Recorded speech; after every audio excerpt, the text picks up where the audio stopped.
Good morning everyone. কি হলো?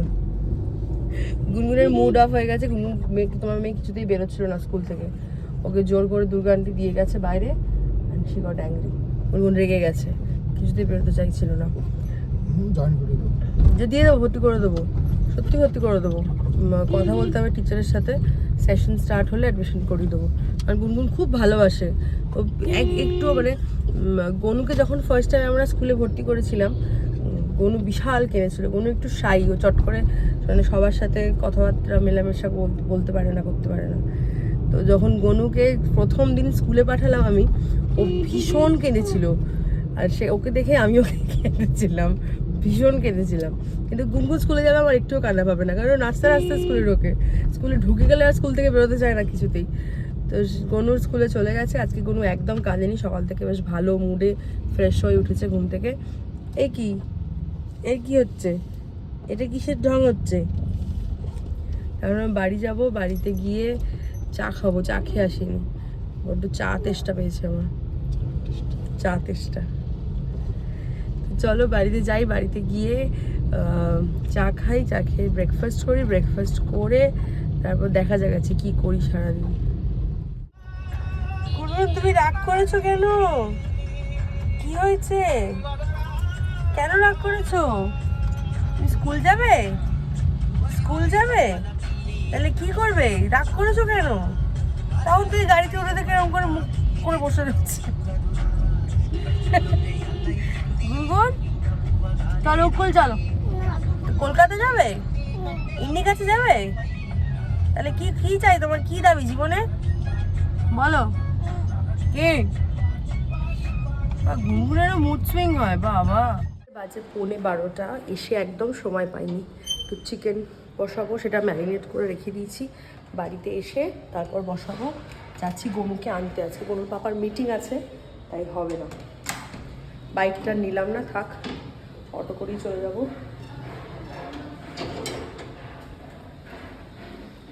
কারণ বড্ড রোদ দূর। তাড়াতাড়ি এসে আবার আজকে চিকেন বসাতে হবে। মাকে বলেছি একটু পাতলা করে ডাল করতে, আমি একটু চিকেন ফ্রাই করবো। ভেবেছিলাম প্রথমে চিকেন পকোড়া করবো, কিন্তু চিকেন পকোড়ার জন্য একটু মোটা পিস দরকার। মোটা পিস মানে বোনলেস পিস যেগুলো হয় সেগুলো দরকার, তো সেগুলো নেই। আজকে যা আছে না সব মেশানো, হাড় আছে ভর্তি। তো এই হাড়ের পিসগুলো দিয়ে চিকেন পকোড়া ভালো লাগে না। তো ওই জন্য আমি একদম ভালো করে ম্যারিনেট করে এসেছি। নিচ থেকে গিয়ে অটো ধরবো, অটো ধরে গনুকে নেবো। গনুকে নিয়ে ওই অটোটাই দাঁড়িয়ে থাকে। গনুকে নিয়ে এসে চিকেনটা বসাবো। গনুকে পিক করে নিয়েছি স্কুল থেকে। অটো নিয়ে গেছিলাম, অটোটা দাঁড়িয়েই ছিল। এখন বাড়ি ফিরছি। বাড়িতে ফিরে আবার দেখি গুনগুন যদি ঘুম থেকে উঠে পড়ে তাহলে আবার মুশকিল। গুনগুন ঘুমিয়ে থাকলে ভালো হয়, তাহলে মার কাজগুলো শেষ হয়ে যায়। আর বাড়িতে ফিরবো, বাড়িতে ফিরে গনুকে স্নান করাতে হবে। গনুকে স্নান করিয়ে তারপর শান্তি খাওয়াবে মা, গনুকে মা খাওয়ায়। আমরা বাড়ি এসে গেছি। বাড়ি এসে আমার এই ছোট্ট ছানাটা, আর আমি কি করছি দেখো, চিকেন ফ্রাই। আজকে ডাল ভাত আর চিকেন ফ্রাই। চিকেনটাকে সব মশলা দিয়ে, আদা রসুন পেস্ট দিয়ে, একটু কর্নফ্লাওয়ার দিয়ে, সব কিছু দিয়ে না, তাই লেবু দেওয়া হলো না, ধনে পাতা ছিল না। তো বাইরে এত গরম না, সামনে সবজির দোকানটা বন্ধ ছিল, আমি আর দাঁড়াইনি, চলে এসেছি।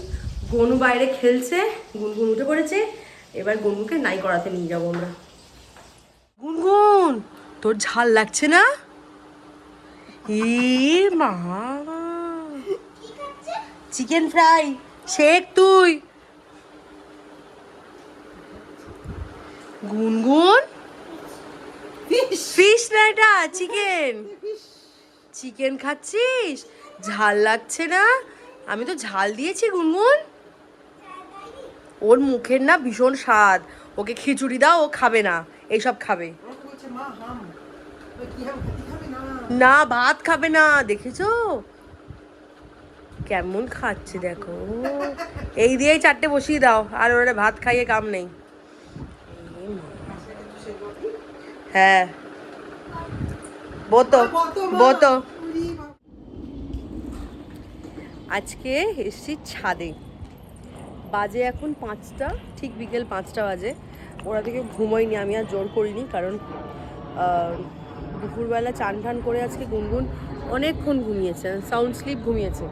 আমি গনুকে আনতে গেছি, এসেছি, রান্না বসেছিও, তখনও ঘুমোচ্ছিল। তো সেই জন্য আর কাউকে আজকে জোর করে ঘুম পাড়ায়নি, ওরা ওদের মতন খেলছিল এতক্ষণ। দেখলাম যে ছাদ দিয়ে ঘুরে আসি, ছাদে এলাম।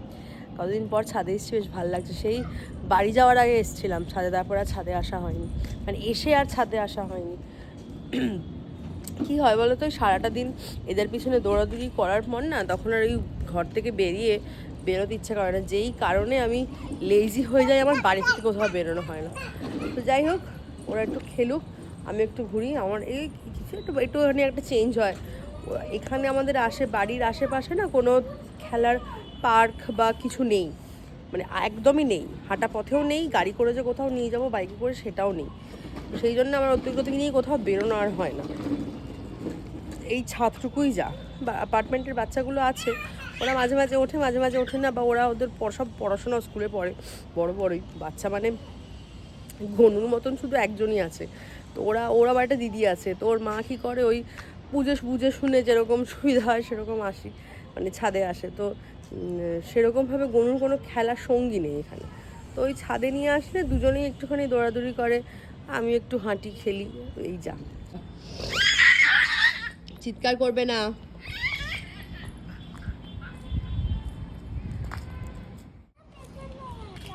মারা খুব আসার চেষ্টা করছে, মা আর নানি, অনুর জন্মদিনে, কিন্তু আসার টিকিট আছে, যাওয়ার টিকিট নেই, মানে পাচ্ছে না। সব ওয়েটিং। তো ওয়েটিংয়ে ওরমভাবে না আসাটা ইজ লাইক ডিফিকাল্ট,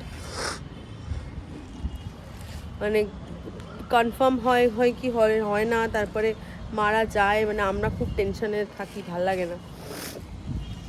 তো ওই জন্য যেতে চাই, মানে আসার টিকিটটা ওখান থেকে হয়ে যাচ্ছে, অ্যাভেলেবেল দেখাচ্ছে, কনফার্মও দেখাচ্ছে, মানে হয়ে যাবে, কনফার্ম হয়ে যাবে, কিন্তু এখান থেকে যাওয়ারটা খুব প্রবলেম হচ্ছে। আর এইবার যা মা ফেস করলো, মা তো আরোই ভয় পেয়ে গেছে। মা বলছে না ওরমভাবে আমি যাবো না, একদম ভালো মতন কনফার্ম হলে, ভালো মতন সব কিছু হলে তাহলে আমি যাবো, নাহলে আমরা তো এমনিতেও মেতে যাচ্ছি, মেন মিডলে আজকে রাত্রে টিকিটটা করে নেওয়ার ইচ্ছা আছে, নাহলে টিকিট পাবো না পরে আর।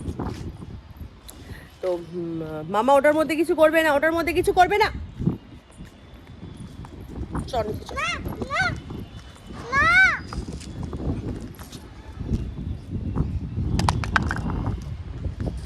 তো আমরা তো এমনি তো মেতে যাচ্ছি, ওটার টিকিটটা আজকে করে নেবো, নাহলে আর পাওয়া যাবে না। তো ওই জন্য মাকে বললাম ছেড়ে দাও, মন খারাপ করো না, আমরা মেতে আসছি, তখন তুমি গনুর বার্থডে সেলিব্রেট করে নিও।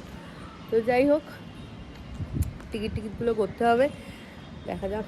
এই ট্রেনের টিকিটটা এবার এসে ফার্স্ট ক্লাসে এসে আমার যা মজা লেগেছে না, হেভি ভালো লেগেছে। তাই ওই জন্য মাকে বলেছি আমি তোমার টিকিট কেটে দেবো, তুমি আসবে, এসে আমাকে নিয়ে যাবে, কারণ আমি একা পারবো না ট্রেনে দুজনকে নিয়ে এখন। আর একটা বছর 1.5-2 বছর কেটে গেলে হয়তো যাওয়া আসা করতে পারবো একা, কিন্তু এখন পারবো না, মানে অসুবিধা হবে দুজনকে নিয়ে। আর গুনগুনটা একদম একা থাকতে চায় না, তবে সাডেনলি ওকে দেখে যদি আবার গনুরও ইচ্ছা হয় আমার পাশে শোবে, তো তখন মুশকিল হয়ে যাবে। তো সেই জন্য মাকে বলেছি মা আসবে, মা এসে একদিন থেকে আমাকে আবার নিয়ে চলে যাবে। আবার যখন যাবো ফেরারটা এবার অন্যরকম হবে, কারণ জামাই ষষ্ঠীতে গনুর বাবা যাবে ওখানে। আগের বছর যেতে পারি, মানে যাওয়া হয়নি আমাদের, এবছর তো জামাই ষষ্ঠীতে যাবেও। জামাই ষষ্ঠীতে যখন যাবে, ওর পাপা যখন ফিরবে, ওর পাপার সাথে আমরা আবার সবাই একসাথে ফিরে আসবো। ব্যাটের না, ফেদার ককটার দেখি। অদ্দুর, হ্যাঁ, তাকিও না, দেখি মুখটা দেখি। অদ্দুর কিরকম লাগছে? অদ্দুর, ওয়াও,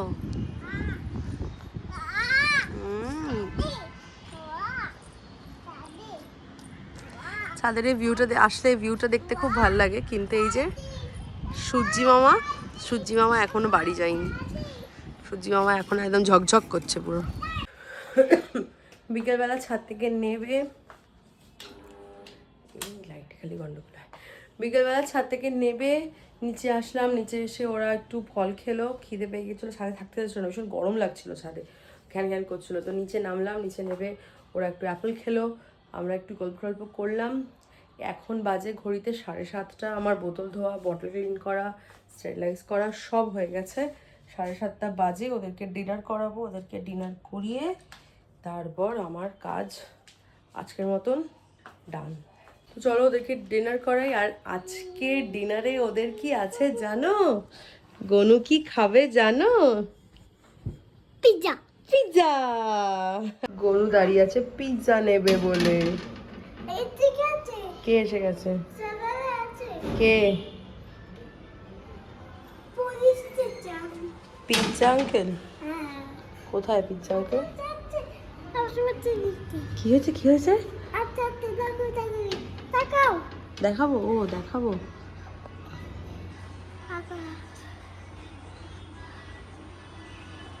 কই আসছে না তো? আসছে। এসে গেছে। কে খাবে পিৎজা? তুমি খাবে? কে?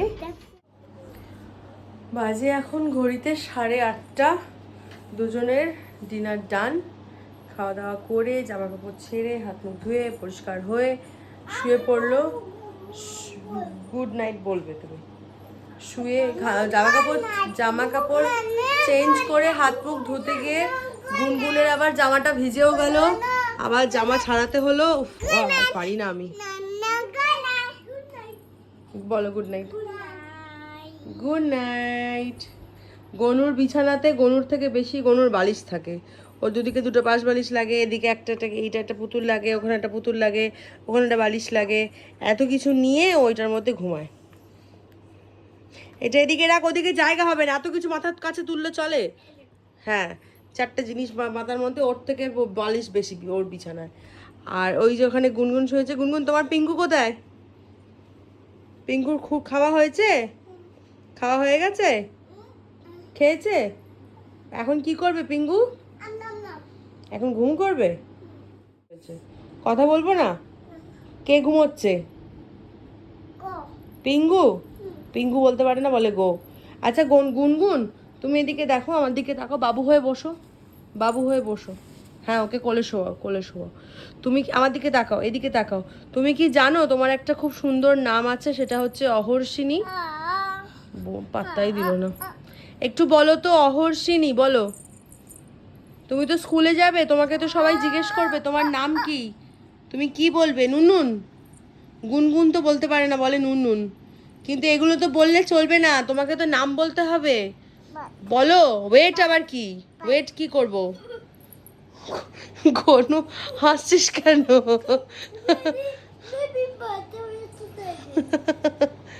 এই বলো অহর্ষিনী। আরে নামটা ভয় দাচ্ছে। ও বেবির নাম কি রে? তুই উচ্চারণ করতে পারিস না, আর ও কি বলবে? এই বল। ও বাচ্চা নিয়েই পারছে না এখনো। ঘন হাসছে দেখো। এই বলো অহর্ষিনী ব্যানার্জি। ওই দেখ বাচ্চা ঘুম পাড়াতে শুয়ে পড়লো। গুড নাইট বল। আর শু করে আগে নিজে ঘুমাও। Good night. Good night everyone. Gonu good night everyone বলো। See you tomorrow.